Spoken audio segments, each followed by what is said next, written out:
Title: The Truck That Brought Down an Empire. She thought she was towing an eyesore off her precious street. What she didn't know was that the truck she had removed held 2 encrypted hard drives, 3 hidden cameras, and classified surveillance equipment tied to a federal racketeering case, a case that, incidentally, listed her name in the evidence file. And the cherry on top? The guy she bragged about putting in his place was the federal prosecutor leading the investigation against her entire HOA board. When I moved into the neighborhood, I wasn't looking for drama.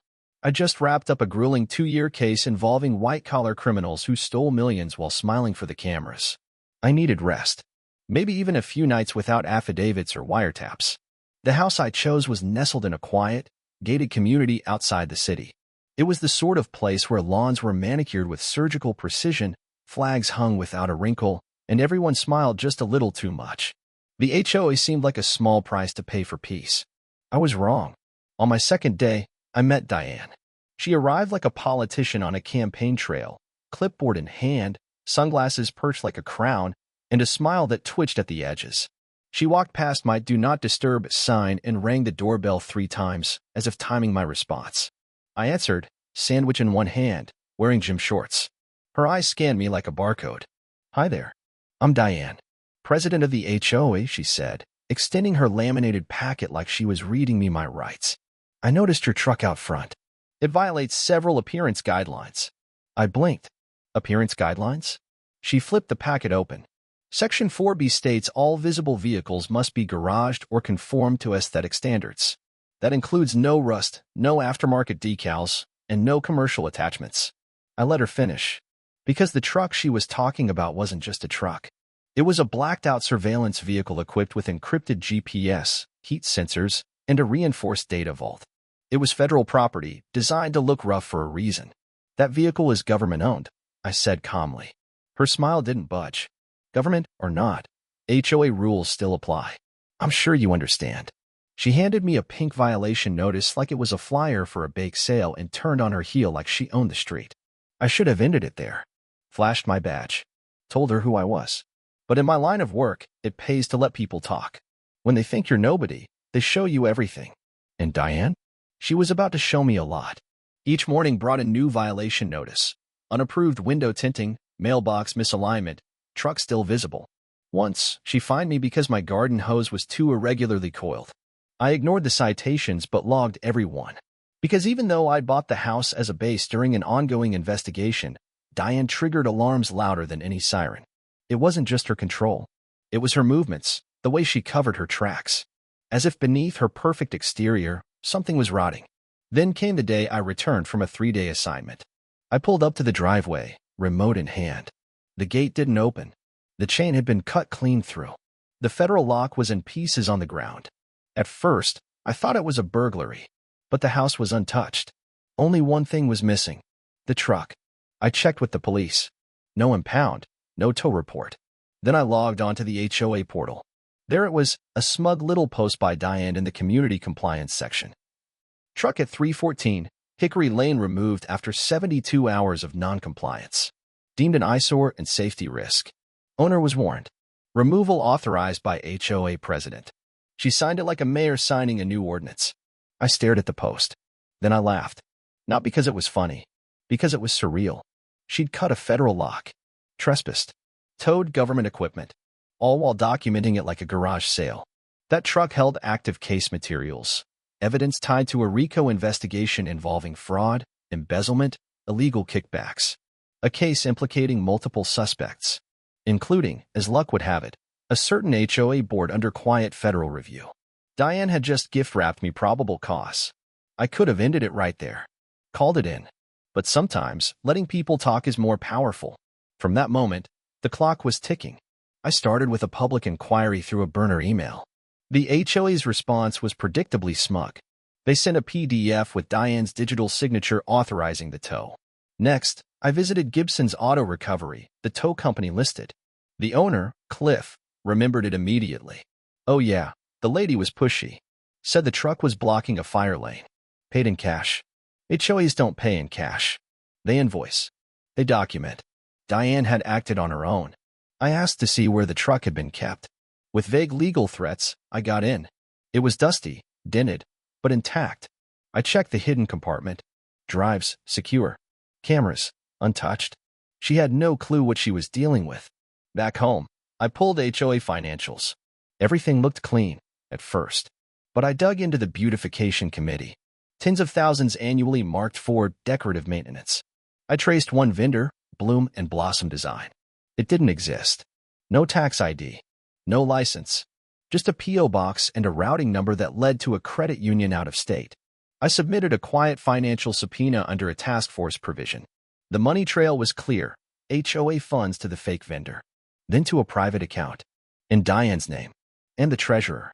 And the VP. I wasn't done. Enter Leonard Cross, real estate investor.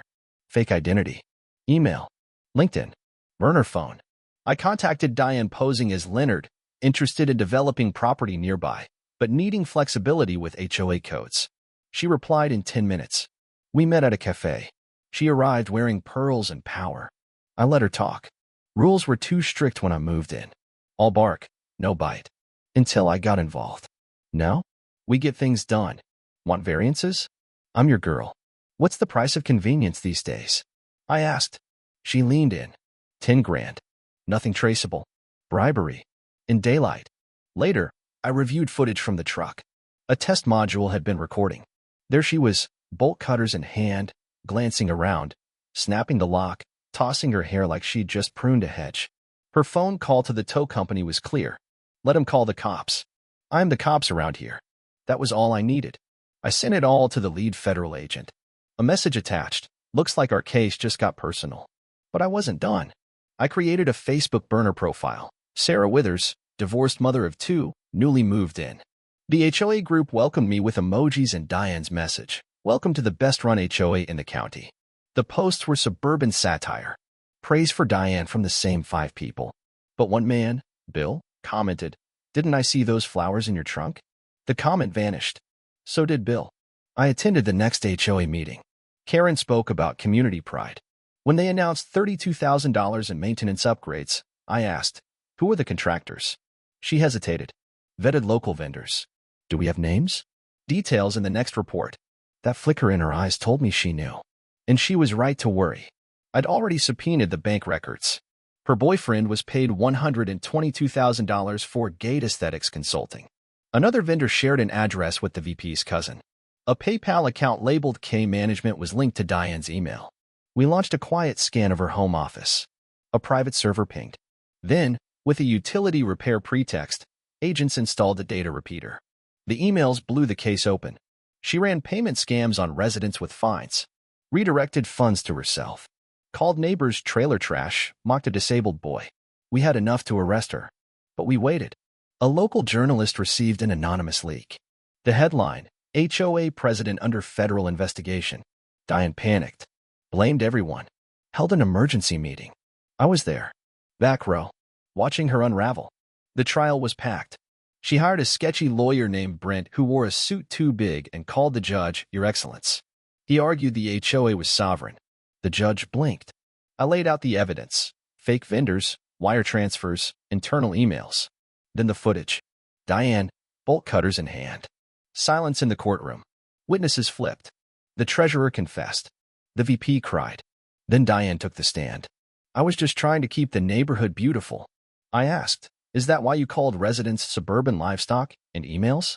Silence. Did you write? I'll find them until they move about a disabled vet? She crumbled. The verdict came fast. Guilty. On all counts. 15 years federal time. Plus 3 months for faking a heart attack at sentencing. Residents cheered. The neighborhood changed. They elected Hector, a retired Marine once fined for non-regulation mulch. He stood on stage and said only one thing. No more nonsense. They cleaned up fast. Meetings at normal hours. Transparent records. Sensible rules. They even held a community picnic. They asked me to bring the truck. It became a display. A sign next to it read, "The truck that towed down tyranny." It was absurd. And perfect. Diane started sending letters from prison. Full of conspiracies. They framed the first one. A plaque underneath. Power is not a personality. I was promoted soon after. A new city. A new case. Before I left, Hector handed me a box. Inside, the broken lock Diane had cut. Mounted on a plaque. Tagline. Thanks for the evidence.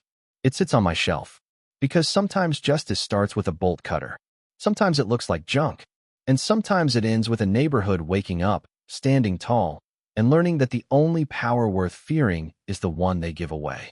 It sits on my shelf. Because sometimes justice starts with a bolt cutter. Sometimes it looks like junk.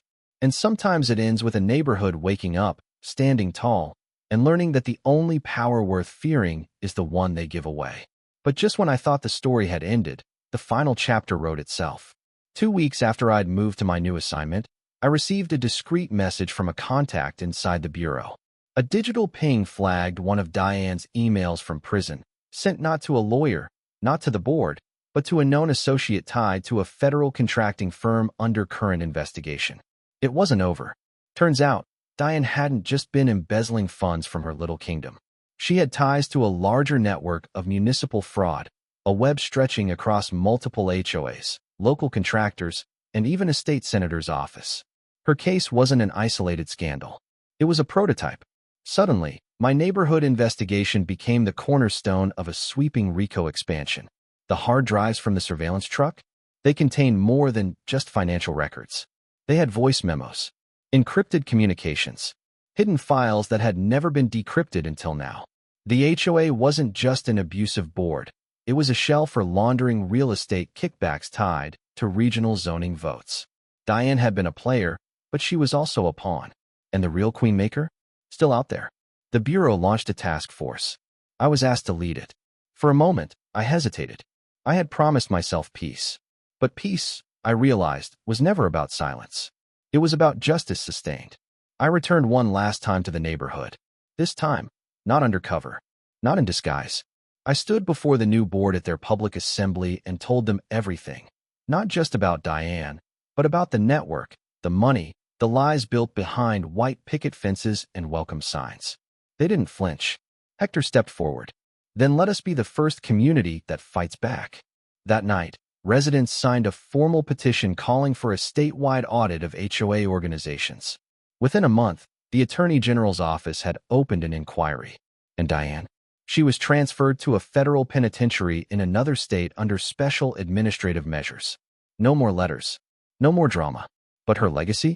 It became something else. A warning. At the next community gathering, I was asked to say a few words. I walked to the mic, looking at families smiling under string lights, kids chasing fireflies. I simply said, power isn't evil, but it always needs witnesses. Keep watching, keep speaking, and never let another Diane rise again. They stood in applause, because justice wasn't a truck, or a badge, or even a verdict.